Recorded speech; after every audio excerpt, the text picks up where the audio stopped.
வணக்கம். இது தமிழ் குரலின் சிறப்பு நேர்காணல். இன்றைக்கு நம்மோடு இணைந்திருக்கிறவர் மரியாதைக்குரிய மூத்த பத்திரிகையாளர் மற்றும் அரசியல் திறனாய்வாளர் ஐயா திருமிகு ஆர் மணி அவர்கள். சார் வணக்கம் சார். நேருவினுடைய சாதனையை சமன் செய்திருக்கிறார் பிரதமர் நரேந்திர மோடி அவர்கள். இரண்டாவது பிரதமர் இந்திய சுதந்திர இந்திய வரலாற்றில் 13 ஆண்டுகள் தொடர்ந்து கோட்டை கொத்தளத்தில் கொடியேற்றிட்டு செங்கோட்டையில் உரை அப்படிங்கிறது பல விஷயங்களை தொட்டிருக்கிறார். இந்த முறை யூத்துக்கான அப்பீலுங்கிறது கொஞ்சம் கூடுதலாக கவனம் பெறுவதாக இருக்கிறது. குறிப்பாக நாங்கள் கோச்சிங் சென்டர்ஸ் எல்லாம் நாங்களே கொண்டு வர போகிறோம், அதே போல் ஏஐயில் ட்ரெயின் 1 கோடி பேரை பண்ணுறோம்லாம் பல விஷயங்களை பேசுகிறாங்க. மேபி மோகன் பகவத்துக்கு அடுத்தபடியாக பிஜேபியுமே ஜென்சி அவுட்ரீச்சை நோக்கி நகருதா? எப்படி பார்க்குறீங்க சார்? ஆமாம், அப்படி ரீச் பண்ணணும்னு அவங்க நினைக்கிறாங்க. 1 கோடி பேருக்கு ஆன்லைன் கோச்சிங் கொடுக்க போகிறோம், ஃப்ரீ ஆன்லைன் கோச்சிங் அப்படின்றாங்க.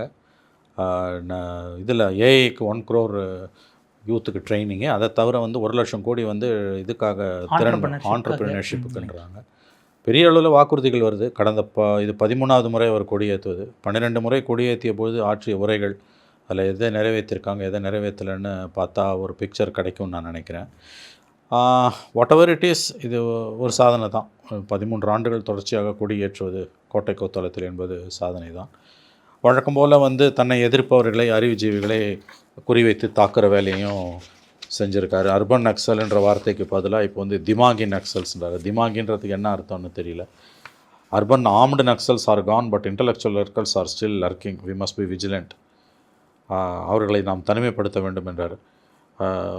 அறைகோலையும் அழைப்பையும். ஆமாம், prime minister Modi in his independence speech for sure there is need to isolate திமாகி நக்சல்ஸ். திமாகின்னு அர்த்தம் என்னன்னு தெரியல. அறிவுஜீவிகள்னு அதை புரிஞ்சுக்கலாம். ஏன்னா தெளிவாகவே அறிவுஜீவிகள் தளத்திலேருந்து தனக்கு வரக்கூடிய அந்த எதிர்ப்பை அவர் குறிவைத்து தாக்கி கொண்டிருக்கிறார் கடந்த பல ஆண்டுகளாகவே. விமன் ரிசர்வேஷனை 33% உடனடியாக நிறைவேற்றணும், எல்லா பொலிட்டிக்கல் பார்ட்டிஸ்க்கும் நான் வேண்டுகோள் விடுக்கிறேன்றாரு.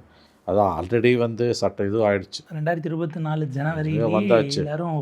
ஆனால் ஆமாம், ஆனால் அதை கொண்டு போய் டீலிமிட்டேஷனோட மெர்ஜ் பண்ணதால தான் இன்றைக்கி இந்த சிக்கல் இருக்குது. ஏன்னா இப்போ திரும்ப எல்லோரும் ஒத்துழைக்க வேண்டும், ஒத்துழைச்சி நீங்களே கிரெடிட் எடுத்துங்கன்னா திரும்ப டீலிமிட்டேஷன் வரப்போகுதுன்னு நம்ம புரிஞ்சுக்கலாம். அதனால் அதை நோக்கி தான் இதை நகர்த்துறாங்க. இந்த ஆண்டு இறுதிக்குள்ளே ரெண்டையும் கொண்டு வந்துடுவாங்கன்னு தான் தோணுது. 75 நிமிஷம் பேசியிருக்காரு. அரைச்சமாக தான் பல இடங்களில் அரைக்கப்பட்டிருக்கிறது. அந்த திறன் மேம்பாடு இதெல்லாம் கடந்த காலங்களில் இவங்க பேசும்போது ஒவ்வொரு தேர்தலில் ஒவ்வொரு சுதந்திர தின உரை இப்போ 2014 இது வரைக்கும் அவர் ஆற்றிய 13 உரைகளையும் எடுத்து வச்சிங்கன்னா இந்த உரையை எடுத்துகிட்டு பார்த்தா மிச்சம் 12 உரைகள். அதில் இது வரைக்கும் என்னென்ன ப்ராமிஸ் பண்ணார், எது செய்யலைன்றத ஒரு ஸ்டாக் டேக்கிங் எடுத்தோன்னா உண்மையிலேயே அது நல்லாயிருக்கும். ஏன்னா மிகப்பெரிய வாக்குறுதிகள் எல்லாம் கடந்த காலத்தில் கொடுத்துருக்காரு, எதையுமே அவர் நிறைவேற்றலைன்னு தான் சொல்லணும். எவ்வளோ பேருக்கு வேலை வாய்ப்பு, விவசாயிகள் கடன் கம்ப்ளீட்டாக ரத்து செய்கிறது, இந்த மாதிரி பல விஷயங்கள் கொடுக்கப்பட்டு அது அடுத்த சுதந்திர தினத்துக்கு அதை மறந்துடுவாங்க. இப்படி தான் வண்டி ஓடிக்கிட்டு இருக்குது. என்ன ஒன்று, ஜென்சியோட ப்ரொட்டஸ்ட்டு ஒரு 13 வருஷத்தில் ஒரு போராட்டத்துக்கு பயந்து, போராட்டத்துக்கு அடிபணிந்து ஒரு மந்திரி ராஜினாமா பண்ணிட்டு வீட்டுக்கு போட்டார். அது மோடிக்கு பெருத்த பின்னடைவு. கடந்த 13 முறை கொடியேற்றியதை விட இந்த முறை கொடியேற்றுறது இப்போது அடிபட்ட புலியாக நிற்கிறார் அவர். அந்த விதத்தில் பார்க்கும்பொழுது கொஞ்சம் அடைக்கி வாசிக்கிறார் என்று தான் நாம் பார்க்க வேண்டும். அவர் அந்த இலைமறை காய்மறையாக அந்த நக்சல்ஸ், அர்பன் நக்சல்ஸுங்கிற டோன்லேருந்து வேற ஒரு வெர்ஷனுக்கு போவது, சிஜேபியினுடைய கோர் கமிட்டியையும் அவர் பூடகமாக சொல்கிறாரு, நம்ம எடுக்க முடியுமா? ஏன்னா அவர்களாலும் கூட மெத்த படித்தவர்களாக தான் இருக்காங்க சிஜேபியினுடைய கோர் இதில் இருக்கிறவங்களுக்கு. அது வேறு ஒரு வடிவத்தில் அப்படி எதுவும் டெலிவர் பண்ணுறாருன்னு பார்க்கலாமா வாசு? எனக்கு என்னமோ அது சிஜேபியான்னு தெரியல. ஏன்னா சிஜேபியை விட அவங்க குறி வைக்கிறது அறிவு தளத்தில் இயங்கக்கூடிய எழுத்தாளர்கள், பத்திரிகையாளர்கள், அந்த டீமை தான் அவங்க குறி வைக்கிறாங்கன்னு எனக்கு தோணுது. ஏன்னா சிஜேபி அடிப்படையில் அது ஒரு ஹிந்துத்துவ கட்டமைப்பு கொண்ட ஒரு அமைப்பாக தான் இருக்குது. அதனால தான் இந்த போராட்டத்தோட ஆரம்ப கட்டத்தில் காங்கிரஸ் ஒதுங்கியே இருந்தது, இவர்கள் ஹிந்துத்துவ மைண்ட் செட்டில் இருக்காங்கன்னு. அதை கலந்து கொண்ட அந்த வாங்சுக்கோட ஒய்ஃப் ஒரு அப்பட்டமாக ஆர்எஸ்எஸ் மொழியை கடந்த காலங்களில் பேசி வந்தவர். இப்போவும் அதை தான் பேசுகிறாரு, நியாயப்படுத்தி ஒரு கட்டுரையும் எழுதியிருக்காங்க. இப்போ இந்த போராட்டத்தில் இஸ்லாமியர்களுக்கு ரொம்ப ரொம்ப ரொம்ப ரொம்ப குறைவாக தான் இருந்தாங்க. ஏன்னா அவங்க வந்தாங்கன்னா போராட்டத்தோட தன்மையை மாறிடும். 2020 சிஏஏ ப்ரொட்டஸ்ட் மாதிரி மோடி கவர்மெண்ட் கொண்டு போயிட்டு அவங்க ஒதுங்கி தான் இருந்தாங்க.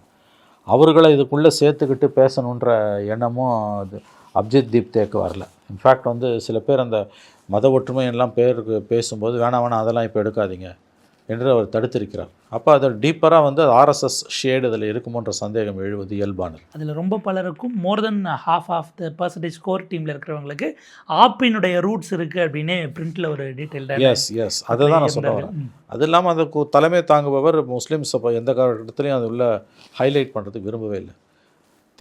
தேர்வு முறையில் இருக்கக்கூடிய குளறுபடிகளை விட ஆபத்தானது சமூக ஒற்றுமையில் இன்றைக்கு ஏற்பட்டிருக்கக்கூடிய ஆபத்து. இந்துக்கள் முஸ்லீம்கள் என்று இருவராக சமூகம் பிளக்கப்பட்டிருக்கிறது. அதை பற்றி வந்து அந்த போராட்டக்காரர்கள் எதுவும் பேசவே இல்லை. அதை அப்படியே கடந்து போனாங்க. அதுதான் மோடி கவர்மெண்ட்டுக்கு பயத்தை உண்டாக்குச்சு. ஹிந்துத்துவ மொழியையே பேசக்கூடிய ஹிந்துத்துவாவோட வாக்கு வங்கியாக இருக்கக்கூடியவங்ககிட்ட அவர்களிடமிருந்து வரக்கூடிய இந்த தாக்குதல் நமக்கு பேரழிவை உண்டாக்கும், ஆட்சி மாற்றத்தை உண்டாக்கிவிடும் என்ற பயத்தில் தான் மோடி இன்றைக்கி சுதந்திர தின முறையில் இவ்வளோலாம் பேசியிருக்காரு. இந்த போராட்டம், இந்த Jantar Mantar protest, students protest எல்லாமே வந்து அடிப்படையில் அது ஒரு சாஃப்ட் ஹிந்துத்துவா டோன் கொண்டது என்பதில் மாற்று கருத்து இருக்க முடியாது. ஆனால் நிறைய இஸ்லாமியர்கள் வந்து அந்த போராட்டத்தை ஆதரித்தாங்க, கலந்துக்கலை. வேரியஸ் இஸ்லாமிக் பாடிஸ் தெளிவாக கொடுத்த அறைகோவில் நேரடியாக போய் கலந்துக்காதீங்க, போயிட்டீங்கன்னா நம்ம தலையில் விடியும் அப்படின்னாங்க. அது கரெக்டான புரிதல். ஆனால் மறைமுகமாக நிறைய பேர் இஸ்லாமிய ஸ்காலர்ஸ், ஏன்னா அதுலேயும் படித்தவர்கள் நிறைய பேர் வந்துக்கிட்டு இருக்காங்க, எல்லோரும் இன்றைக்கி இந்த போராட்டத்தை ஆதரித்து தான் இருக்காங்க. ஆகவே மோடி இன்றைய பேச்சில் வந்து தெளிவாக பார்த்திங்கன்னா ஆபத்து, அடுத்த தலைமுறைக்கிட்ட வாக்கு வங்கி, பிஜேபி வாக்கு வங்கி சிதறிக்கொண்டிருக்கிறது என்பதை அவர் புரிந்திருக்கிறார். அப்போ மோர் தென் சிஜேபியை ஆதரித்த இந்த கவர்மெண்ட்டை வந்து கேள்வி எழுப்பக்கூடிய இடத்துக்கு அல்லது பேக்ஃபுட்டுக்கு எடுக்க வச்சவர்களே அந்த பின்னணியிலிருந்து ஆதரவு தெரிவித்த இன்டலெக்சுவல் வட்டத்திற்கான சப்போர்ட்டர்ஸ் ஆஃப் சிஜேபி அறிவுதளத்திலேங்கிறவர்களுக்கான அப்படிதான் ஆகிப்போச்சு. ஏன்னா முஸ்லீம்கள் ஓரம் கட்டப்பட்டிருக்கிறார்கள். முஸ்லீம் பாடிஸை வந்து முஸ்லீம் இளைஞர்களுக்கு தயவுசெய்து அங்கே போய் கலந்து கொள்ள வேண்டாம் என்ற அறைகோல் விடுத்துட்டாங்க. ஏன்னா நீங்கள் போனீங்கன்னா பிரச்சனை நமக்கு தலைக்கு வந்துடும் அப்படின்ட்டு.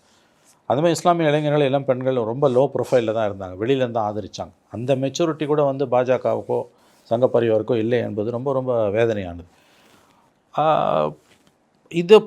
இந்த போராட்டம் வந்து பிஜேபியோட கோர் ஓட் பேங்கை டிஸ்டர்ப் பண்ணுதுன்றதுனால தான் மோடி இன்றைக்கி இதெல்லாம் பேசுகிறார். தேர்வுகளை பற்றி, கோச்சிங் சென்டரை பற்றிலாம் மோடி பேசுகிறது ஃபார் த ஃபஸ்ட்டு டைம் இந்த 13 வருஷத்தில் மோடியோட கோர் ஓட் பேங்க் டிஸ்டர்ப் ஆக ஆரம்பிச்சிருக்கு. ஏன்னா 2014 அவர் வரும்பொழுது அந்த ஒரு மிடில் கிளாஸ்க்கான அந்த குரலில் தன்னை ஒரு பிரதிநிதியாக அவர் பொசிஷன் பண்ணிக்கிட்டார். குறிப்பாக நான் ஆங்கிலம் தெரியாததால் முதல் முறை டெல்லிக்கு வந்தபோது எள்ளி நகையாடப்பட்டேன் அப்படிங்கிறது ஒரு சாதாரண ஃபஸ்ட்டு கிராஜுவேட்டாக வர அல்லது முதல் தலைமுறை மிடில் கிளாஸை சேர்ந்த ஒருவர் சந்திக்கக்கூடிய ஒரு விஷயமா இருக்கும், இங்கிலீஷ் புரோக்கன் இங்கிலீஷ் பேசுகிறதுக்காக. அதெல்லாம் ஒரு மாதிரி ரிலேட் ஆச்சுங்கிற இடத்துல இருக்கும்போது மிடில் கிளாஸ் குடும்பங்களுடைய சேமிப்பை நான் மேம்படுத்துவதற்காக தான் கோச்சிங், அவங்க கஷ்டம் எனக்கு புரியுது அப்படிங்கிறாரு. அப்படின்னா அந்த கோச்சிங் கல்ச்சரினுடைய விஷயங்களை ரெகுலேட் பண்ணுற இடத்துல நீங்கள் தானே இருக்கீங்கிறத. அது ஒன்றும் பண்ண முடியாது, அவங்க ரெகுலேட்லாம் பண்ணவே முடியாது. எல்லாம் வந்து கவர்மெண்ட்டால் இப்போ வாயில் வந்ததை அடிச்சு விட்டுறாரு. 1 கோடி பேருக்கு வேலை, 1 கோடி பேருக்கு ட்ரைனிங் ஏஐலாம் வாயில் மட்டுமே 1 கோடி பேர் ஏஐயில் மட்டுமே நான்சென்ஸ், வாய்ப்பே கிடையாது. 1 கோடி பேருக்கு ட்ரைனிங் கொடுக்குற அளவுக்கு உங்கள்கிட்ட என்ன இன்ஃப்ராஸ்ட்ரக்சர்? நீயே வந்து இன்றைக்கி பின்தங்கி இருக்க. இன்றைக்கி யூஎஸும் சைனாவும் எங்கேயோ போயிட்டுருக்கான். அப்போ ஏஐயில் வந்து 1 கோடி பேருக்கு ட்ரைனிங் கொடுக்குற அளவுக்கு உங்கள்கிட்ட அந்த தகுதியும் திறமையும் என்ன இருக்குது? இது சும்மா பிளேயிங் டு த கேலரிஸ். கடந்த காலங்களில் பல வாக்குறுதிகள் அவர் கொடுத்தது காற்றுல போச்சுல்ல, அந்த மாதிரியான ஒரு வாக்குறுதி. வாய்ப்புகள் ஆண்டுக்கு அப்படிங்கிறது 2014 2 கோடி வேலை வாய்ப்பு ஆண்டுக்குங்கிறது 2014. எஸ் 2 கோடி வேலை வாய்ப்புகள் என்னாச்சு? எஸ் அது கேள்வி கேட்டால் பதிலாம் வந்து உங்களுக்கு வந்து வராது. அந்த மாதிரி வந்து காற்றுல விடுற வார்த்தைகள் இதெல்லாம் அப்படியே அடிச்சு விட்றது. பட்டா லேகியம் போனால் ஏதோ ஒன்று, அந்த மாதிரி இது ஒன்றும் பெருசாக இந்த மோடியோட ஸ்பீச்சில் எடுத்துக்கிறதுக்கு எதுவுமே இல்லை. இப்போ இதன் மூலமாக அதாவது அங்கே என்சிசி பிள்ளைகள்கிட்ட போய் ஒரு ஹேண்ட் ஷேக் பண்ணுறதாகட்டும், ஒரு கெஸ்டரை காட்டுறதாகட்டும், பெரிய அளவுக்கான டிக்னிட்டரிஸ்லாம் கூப்பிட்டு அதை செய்கிறாங்கன்னா, அப்போ அந்த அதாவது நடுவில் ஆர்எஸ்எஸ் அந்த ஒரு லைன் எடுத்தாங்க இல்லையா, ஜென்சி கிராஸ் ரூட்ஸை நோக்கி போகிறதுன்னு. பேரலாக நானும் தகவமைச்சிக்கிறேன் 29 டோன்ட் கம் ஃபார் மீ என்பதற்கான ஒரு அட்டெம்ப்டாக அதை நம்ம எடுக்க. ஆமாம், நேச்சுரலி. ஏன்னா மோகன் பகவத் போன பிறகு ராகுல் காந்தியோட ஸ்பீச்சு ஓவராலாக வந்து ஜந்தர் மந்தர் ப்ரொட்டஸ்ட்டுக்கெல்லாம் பிறகு வந்து ஜென்சியை வந்து ரீச் பண்ண வேண்டிய கட்டாயம் வந்திருக்குன்றதை அவங்க புரிஞ்சுக்கிட்டாங்க, தெளிவாகவே புரிஞ்சுக்கிட்டாங்க. அதனால தான் இந்த ஸ்பீச்சில் வந்து இன்றைக்கி இது எதிர்பார்க்கப்பட்டது. இன்றைக்கி அவரோட மோடி ஸ்பீச்சில் வந்து ஜென்சி வந்து குறிவைக்கப்படும் என்பது நம்ம எதிர்பார்க்கப்பட்டதான். மோகன் பகவத் போன பிறகு அந்த எச்சரிக்கை மணி ஒலித்தது. மோகன் பகவத்தும் ஒன்றும் பெருசாலாம் அங்கே ஒன்றும் பேசலைன்றாங்க. இந்த போலீஸ் அட்ராசிட்டிஸை பற்றிலாம் வாயை திறக்கல, பல விஷயங்களில் சைலண்ட்டாக கேட்டுக்கிட்டாரே ஒழிய கண்டென்ட் ஒன்றும் பெருசாக மாறலை அப்படின்றாங்க. ஃபார் எக்ஸாம்பிள் வந்து சேம் செக்ஸ் மேரேஜஸ், எல்ஜிபிடிக்யூ இதை பற்றியெல்லாம் பேசும்போதெல்லாம் வந்து அவருடைய பதில்கள் ஒன்றும் திருப்திகரமானதாகவோ முற்போக்கானதாகவோ எதுவுமே இல்லை. பட் அவர் ரீச் பண்ணுறாரு அப்படின்னும் போது நம்மளும் போகணுன்ற எண்ணம் அவருக்கு இருக்குது. கண்டிப்பாக மோடி வந்து இன்றைய சுதந்திர தின முறையில் ஜென்சியை பற்றி பேசுவார் என்பது நாம் எதிர்பார்க்கப்பட்டது. இது இந்த முறை இன்னும் 2 சுதந்திர தின முறை தான் இந்த ஆட்சி காலத்தில் அவருக்கு இருக்குது, 27 மற்றும் 28. அதுக்குள்ளே என்ன செய்ய முடியுமோ அதை செய்ய தான் போகிறாங்க. இந்த வாக்குறுதிகளை பொறுத்த வரைக்கும் கடந்த காலங்களில் பல வாக்குறுதிகளை கொடுத்தாரு. எல்லா உரைகளையும் தொகுத்திங்கனாலே எந்த அளவுக்கு அது ஏமாற்று வித்தை என்பது நமக்கு தெரிய வரும். எனவே இன்றைக்கி அவர் இதை பற்றி பேசுகிறாரு, ஏஐ பற்றி பேசுகிறாரு, ட்ரைனிங்கை பற்றி பேசுகிறாரு, கோச்சிங் சென்டரை பற்றி பேசுகிறாரு. நேற்று பிரசிடெண்ட்டோட அட்ரஸில் கூட தேர்வு முறைகளில் எந்த விதமான தவறும் நடக்காதுன்றாங்க. 80 வருஷம் நாடு விடுதலை அடைஞ்சு 80 வருஷம் பொறுத்து கஸ்டமரி அட்ரஸ், குடியரசுத் தலைவர் அட்ரஸில் தேர்வு முறைகளில் குழப்பம் வராதுன்னா இதை கூட இந்த கவர்மெண்ட்டால் செய்ய முடியலன்னா இதை விட வெட்கக்கேடு மோடி அரசுக்கு எதுவும் இருக்க முடியாது. ஒரு தடவை 2 தடவை இல்லை, பல தடவை லீக் ஆகுதுன்னா ஆளை துப்புக்கட்ட ஒரு அரசு இது, இதில் எந்த சந்தேகம் வேணாம். இல்லாட்டி அதுக்கு பிரசிடெண்ட் அட்ரஸில் நாங்கள் பிரசிடெண்ட் அட்ரஸில் பேசுகிற அளவுக்கு அது அந்த அளவுக்கு உங்களுக்கு ஏன் பயம் வந்தது? அந்த கமிட்மெண்ட்டை மக்களுக்கு கொடுக்குற அளவுக்கு அது பிரசிடெண்ட் அட்ரஸில் சொல்கிறீங்க. பிரசிடெண்ட் அட்ரஸ்ன்றது கவர்மெண்ட்டோட அட்ரஸ், கவர்மெண்ட்டை ப்ரிப்பேர் பண்ணி தான் கொடுக்கும். இந்த மாதிரியான ஒரு அணுகுமுறை கொண்டிருக்கக்கூடிய புதிய சவாலின் பரிமாணத்தை அவர்களுக்கு உணர்த்துகிறது. அப்படி தான் நான் இதை பார்க்குறேன். They are preparing. ஒரு பக்கம் பகவத்தும் ஒரு பக்கம் மோடியும் ப்ரிப்பேர் ஆகுறாங்க. பட் எந்த அளவுக்கு கீழே அது பெர்குலேட் ஆகும்னு தெரியல. 33% ரிசர்வேஷனை பற்றி ஆஸ் யூ சைடு 33% ரிசர்வேஷனை பற்றி மோடி பேசுனதுன்றது கண்டிப்பாக அது இந்த ஸ்பெஷல் செஷனோ அல்லது ஜாயின்ட் செஷனோ ஏதோ ஒன்று இப்போது டீலிமிட்டேஷனோட சேர்த்து அதை கொண்டு வந்துட போகிறாங்கன்றது தெளிவாக உணர்த்துது. அதில் எந்த விதமான மாற்று கருத்தும் கிடையாது. That's the indicator. Last time சொன்ன அதே விஷயம்தான். இதுக்கு வாக்களிச்சுட்டு கிரெடிட்டை நீங்கள் கூட எடுத்துக்கங்க, எனக்கு வேண்டாம் அப்படின்னு பிரதமர். அது அந்த மாதிரியான அபத்தமான பொய்யுரைகள், பொய் பேசுகிறதுக்காகவே அமைந்த அரசு இது. மெய்யை கூட பொய்மாய் தான் அவங்களால சொல்ல முடியும். எல்லாம் போலித்தனம், ஸ்னாபரி, மோசடி, சகலமும் போலித்தனத்தின் உச்சம் தான் அது, இன்றைய உரை உட்பட. So indications are very clear. 33% reservation விமனுக்குன்னு சொல்லும்போது அந்த பில் அதோட கிளப் பண்ணதால் டீலிமிட்டேஷனோட வெகு விரைவில் இதற்கான முயற்சிகள் மேற்கொள்ளப்படும். இந்த ஆண்டுக்குள்ளேயே ஏன்னா பண்ணி ஆகணும், அடுத்த வருஷத்துக்குள்ளே பண்ணி ஆகணும். இல்லாட்டி will be a crisis. So கண்டிப்பாக புஷ் பண்ணிவிடுவாங்கன்னு தான் தோணுது. ஏன்னா இப்போ அவங்களுக்கு அது நவம்பர் டிசம்பரில் வைக்கும் பொழுது யூபி எலெக்ஷன்ஸ், யூபி பஞ்சாப் உள்ளிட்ட ஸ்டேட்ஸ்லேயும் அது ஒரு ப்ரெஷராக க்ரியேட் ஆகும். எதிர்கட்சிகளுக்கு ஆதரிக்கலைன்னா உங்களுடைய ஸ்டேட் பாலிட்டிக்ஸ் அடி வாங்கிருங்கிற ஒரு ப்ரெஷர் அகிலேஷ் உட்பட பலருக்கும் வர்றதுக்கும் வாய்ப்பு இருக்குது. இப்போ அகைன் சார், இந்தியா பிளாக்குக்குள்ளே டீலிமிட்டேஷன் தொடர்பாக ஒரு ஒற்றை கருத்து வந்துருச்சா என்கிற கேள்வி இருக்கிறது. ஏன்னா இப்போ இந்த டீலிமிட்டேஷன் தொடர்பாக தமிழ்நாடு காங்கிரஸ் பெரிய அளவுக்கு இங்கே புஷ் பண்ணுறாங்க, அடுத்தடுத்து அரசு எடுக்கக்கூடிய விஷயங்களுக்கு துணை நிற்கிறார்கள். ஆனால் இந்த 21 நாட்கள் நடந்த நாடாளுமன்ற கூட்டத்தொடரில் கார்கே வீட்டில் டெய்லி மார்னிங் அந்த வாட்ஸ் பிளான் ஃபார் டுடேன்னு டிஸ்கஸ் பண்ணுறதில் ஒரு நாளும் டீலிமிட்டேஷன் வரலை. அப்போ டீலிமிட்டேஷன் இமீடியட் த்ரெட்டுன்னு இந்தியா பிளாக் பார்க்கலன்னு நம்ம அதை எடுத்துக்க வேண்டியிருக்கா? நோ டீலிமிட்டேஷன் என்பது டிஎன்சிசியினுடைய ஸ்டாண்டா, ஐஎன்சியினுடைய ஸ்டாண்டானும் ஒரு கேள்வி வருது இல்லை? எஸ், உங்களுக்குள்ள ஒருமித்த கருத்து வரல. ஒருமித்த கருத்தை உருவாக்க முடியுமான்னு தெரியல. ஏன்னா மோடி கவர்மெண்ட் விட்டு பிடிக்கிறாங்கன்னு நல்லாவே தெரியுது. இந்த செஷனில் மெஜாரிட்டி இல்லைன்னு தெரியுது. பட் இந்த இயருக்குள்ளே நீங்கள் பண்ணலைன்னா அடுத்த வருஷம் there will be a constitutional crisis. ஏன்னா 25 years ஃப்ரீசிங் இந்த வருஷத்தோட முடியுது. அப்போ 27ல் நீங்கள் லேட்டஸ்ட்டு சென்சஸ் 26, 27 சென்சஸை வச்சு டீலிமிட்டேஷனுக்கு போய் ஆகணும். அப்படி போனீங்கன்னா தமிழ்நாட்டுக்கெலாம் 8 சீட்டு 10 சீட்டு அடி வாங்கும். ஆகவே அதுக்கு முன்னால் கண்டிப்பாக அல்லது ஃப்ரீஸ் நெக்ஸ்ட் 25 இயர்ஸ்க்கு ஃப்ரீஸிங்க்கு ஒரு கான்ஸ்டியூஷன் அமெண்ட்மெண்ட் அதை கொண்டு வந்துடலாம். அது இன்றைக்கி இப்போ காங்கிரஸ் கவர்மெண்ட்டோ அல்லது மோடிக்கு இன்னும் ஒரு 40 சீட்டு துண்டு விழுந்ததுன்னா அண்டர் ப்ரெஷர் 2001 எப்படி செஞ்சாங்களோ அதே மாதிரி செஞ்சுட்டு போயிடுவாங்க. அதில் கை வைக்க மாட்டாங்க. அது குழவி கூடு, தேன் கூடுது, கையை வச்சா குழவி கொட்டிடும், தேனை கொட்டிடும்னு தெரியும். ஸோ இந்த கவர்மெண்ட்டு இன்றைக்கி மோடியோட ஸ்பீச்சை, பிரைம் மினிஸ்டரோட ஸ்பீச்சை வச்சு பார்க்கும்போது அவங்க தேர் ஹேவிங் சம் பிளான்ஸ். 33% ரிசர்வேஷனை கொடுக்கணும் போது கண்டிப்பாக அது இந்த பில்லோட சேர்த்து கோத்து விட்டதால் அதுக்கு இதுக்கும் சம்மந்தமே கிடையாது. பாஸ் ஆயிடுச்சு. பாஸ் ஆனால் அது எதுக்கு அதை பற்றி திரும்ப சொல்கிறாங்க? That is already passed. 2024 parliament எலெக்ஷனுக்கு முன்னாடியே பாஸ் பண்ணி எல்லாரும் சேர்ந்து ஒரு மனதாக தான் ஓட்டாச்சு. அது இப்போ திரும்ப எது கொண்டு வரணும்? அது கொண்டு வரதுன்றது மேலும் போலரைஸ் பண்ணுறது மூலமாக இந்தியா கூட்டணியை உடைக்கிறது. இப்போ உங்கள் கேள்வி இந்தியா கூட்டணிக்குள்ளே ஒருமித்த கருத்து இருக்க மாதிரி தெரியல. ஆக்சுவலாக அதை பேசுபொருளாகவே எடுக்கலை. கான்ஷியஸாக எதுவும் உள்ளுக்குள்ளே ரிஃப்ட் வந்துடக்கூடாதுங்கிறதுக்காகவே அவங்க செய்யலையா? அவங்க எடுக்கல. ஏன்னா 4 காங்கிரஸ் முதலமைச்சர்களும் அது குறித்து கருத்து தெரிவிக்கவில்லை. ஆனால் தமிழ்நாட்டில் முதலமைச்சருக்கு அடுத்தடுத்து அதில் என்ன செய்யலாங்கிற இடத்துல இருந்து அதை ஆதரிக்கிற இடத்துக்கு இங்கே ஸ்டேட் காங்கிரஸ் போகிறாங்கன்னும் போது முதல் நீங்கள் கன்வின்ஸ் பண்ண வேண்டியது ராகுல் காந்தியும் கார்கேவும் என்கிற கேள்வி டிஎன்சிசியை நோக்கி அப்சல்யூட்லி கன்வின்ஸ் பண்ண வேண்டியது நீங்கள் அவங்கள தான். நோ டீலிமிட்டேஷன் என்பது தான் no delimitation is fair delimitation அப்படின்னு சு வெங்கடேசன் அவர்கள் எம்ஏ பேபியவும் இங்கேருந்து மாணிக்கம் தாவர் கார்கேயும் கன்வின்ஸ் பண்ண வேண்டிய இடத்துல தான் வந்தாச்சு அப்படி தான் போச்சு. ஏன்னா திமுகவே வந்து உங்களுக்கு வந்து ஒரு ஃபேர் டீலிமிட்டேஷன் வாயில் சொன்னாலும் 25 வருஷத்துக்கு ஃப்ரீஸ் பண்ணுங்கன்னு தான் ஸ்டாலினும் கேட்டுக்கிட்டு இருந்தார். இவங்களும் அதை தான் கேட்குறாங்க. பேர் என்ன வேணா இருக்கட்டும். ஃபர்ஸ்ட் ஆப்ஷன் ஃப்ரீஸ் இல்லைன்னா இருக்கிறத ப்ரொபோஷனை காப்பாற்றிருங்கிறது தான். ஆமாம், நான் இப்போ காப்பாற்றலாம் முடியாது. ஒன்று தான் no delimitation means freezing. 76 2001 freeze பண்ணாமல் இப்போ ஃப்ரீஸ் பண்ணுன்றாங்க. அதாவது ஃப்ரீஸுங்கிறது ஃபைனட் பீரியடு. எஸ். நோ டீலிமிட்டேஷனுங்கிறது பர்மனெண்ட்டாக நீங்கள் அப்படி தேவையில்லை, ஃப்ரீசிங் பண்ணிட்டு போங்க. நீங்கள் அதுக்கு வந்து நீங்கள் வந்து 25 வருஷத்துக்கு வந்து இப்போ கான்ஸ்டியூஷன் அமெண்ட்மெண்ட் போட்டு 76 and 2001 பண்ண மாதிரி 25 இயர்ஸ் கை வைக்காதீங்க. லெட் த நெக்ஸ்ட் ஜென்ரேஷன் மண்டே உருட்டிக்கிட்டோம். 2 முறையும் ஃப்ரீஸ் பண்ண கவர்மெண்ட்ஸுங்க எந்த ஸ்டேட்டில் பாப்புலேஷன் டோட்டல் ஃபர்டிலிட்டி ரேட் ஜாஸ்தியாக இருக்கும் அங்கே குறைக்கிறதுக்கு அந்த 25 வருஷமும் அவேர்னஸை செய்யாமல் போயிட்டாங்கிறதான் பிரச்சனை. ஃப்ரீசிங்கோட முடிஞ்சு போச்சுன்னு போயிட்டாங்க. 25 இயர்ஸில் அங்கே அது தொடர்பான விழிப்புணர்வை ஏற்படுத்துறது தவறி இருக்கிறது அந்த அரசுகள்ங்கிறது தான் இப்போ நமக்கு ஒரு அபாயமாக மாறி இருக்கு. ஏன்னா பலரும் என்ன டிபேட்ஸ்க்கு வரும்பொழுது வைக்கக்கூடியவர்கள் பிஜேபியில் இருக்கிறவங்களே சொல்கிறது, கேரளாவையும் ஹரியானாவையும் அவங்க உதாரணம் எடுக்கிறாங்க. 2 கோடி பேர் இருக்கிற கேரளாவுக்கு 20 சீட்டு, ஆனால் 17 கோடி இருக்க ஹரியானாவுக்கு 10 சீட்டு தான்.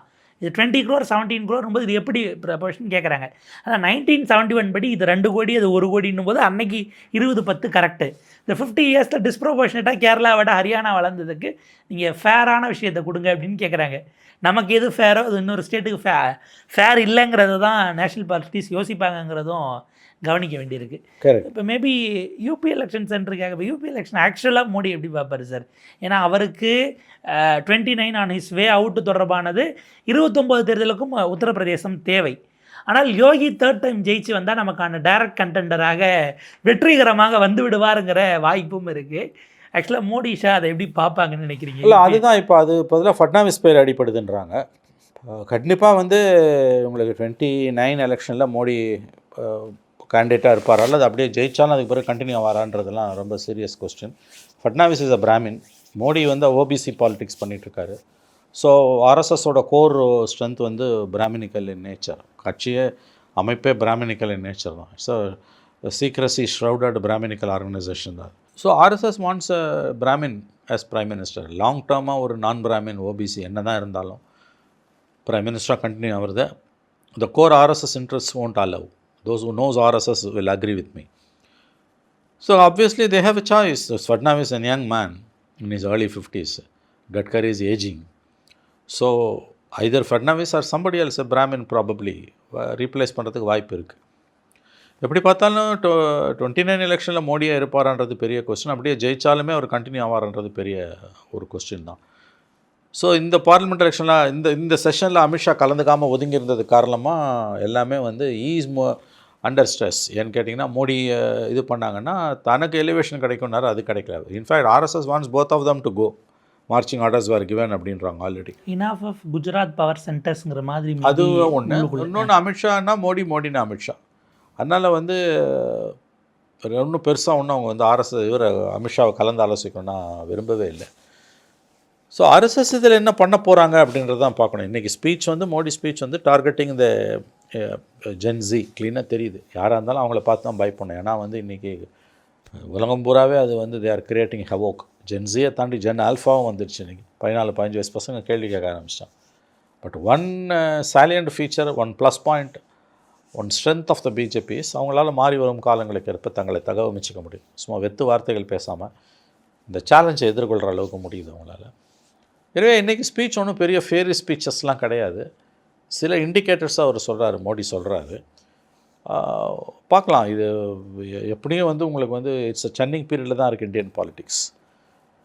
ஜந்தர் மந்தர் ப்ரொட்டஸ்ட்டுக்கு பிறகு மோடியோட செல்வாக்கு பிஜேபிக்குள்ளே எஸ்பெஷலி ஆர்எஸ்எஸ்குள்ளே செதஞ்சு சின்னபின்னமாக இருக்குது. They're looking out for an ஆல்டர்னேட்டிவ்ன்றது 100% உண்மை. But whether they will achieve it before this election or after the எலெக்ஷன்றது தான் மெயின் கொஸ்டின். மோடியை விடவும் கூடுதலாக அமித்ஷாவும் அங்கே ஒன்று ஞாபகம் வச்சுக்கோங்க, whatever happens to Modi will also happen to Amit Shah. If Modi goes Amit Shah also will go. If Modi stays Amit Shah also will stay. ஒருத்தரை விட்டுட்டு ஒருத்தரை ரீட்டைன் பண்ணுற பாவத்தை தப்பை வந்து ஆர்எஸ்எஸ் பண்ணாது. ஏன்னா அதோட ப்ராக்டிக்கல் டேஞ்சர்ஸ் என்னன்றது அவங்களுக்கு நல்லா தெரியும். பார்ப்போம் சார். ஏன்னா அமித்ஷாவினுடைய பதவி விலகல் ஒரு இதெல்லாம் வைக்கப்பட்டது. பட் நம்ம கடந்த 12 ஆண்டுகளாக பார்ப்பது அந்த பார்லிமெண்ட் செஷன் இருக்கிற வரைக்கும் ஒரு மாதிரி வைப்ரண்ட்டாக ஏதோ பண்ணிகிட்டு இருப்பாங்க அப்போசிஷன். முடிஞ்சது அப்படின்னா எல்லாத்தையும் டிஸ்மேண்டில் பண்ணிவிட்டு அவங்க பாட்டுக்கு பேக் டு த ஸ்கொயர் ஒன்ங்கிற மாதிரி போயிடுவாங்க. அதுதான் அவங்களுடைய பெரிய சிக்கலாக இவ்வளோ நாள் இருந்தது. இத்தனைக்கும் சிஜேபி ப்ரொட்டஸ்ட்டுக்கு உட்காரதுக்கு முன்பாக இந்தியா முழுக்க நீட் பேப்பர் லீக்கு எதிராக போவதாக காங்கிரஸ் அறிவித்தது. பட் அன்ஃபார்ச்சுனேட்லி அது யாருக்கான ஃபார்ச்சுன்னு தெரியல. அவங்க அதை மேற்கொண்டு செய்யலை. ஒரு இடமோ 2 இடமோ நடத்திட்டதுக்கப்புறம் ராகுல் காந்தி எங்கே போனாருன்னே தெரியலங்கிற குற்றச்சாட்டெல்லாம் வந்தது. ஸோ கிடைக்கிற எல்லா ஆப்பர்ச்சுனிட்டியும் மிஸ் பண்ணிவிட்டு இன்றைக்கி ஒரு ஆல்டர்னேட்டாக சிஜேபி போன்றவர்கள் ஐடியாலஜிக்கல் பேக்கிங் இல்லைனாலும் அவங்க வராங்க. அதையெல்லாம் எப்படி எதிர்கொள்ள போகிறாங்கிறத பொறுத்திருந்து பார்ப்போம். நேரத்துக்கும் கருத்துக்களுக்கும் மிக்க நன்றி. நன்றி சார்.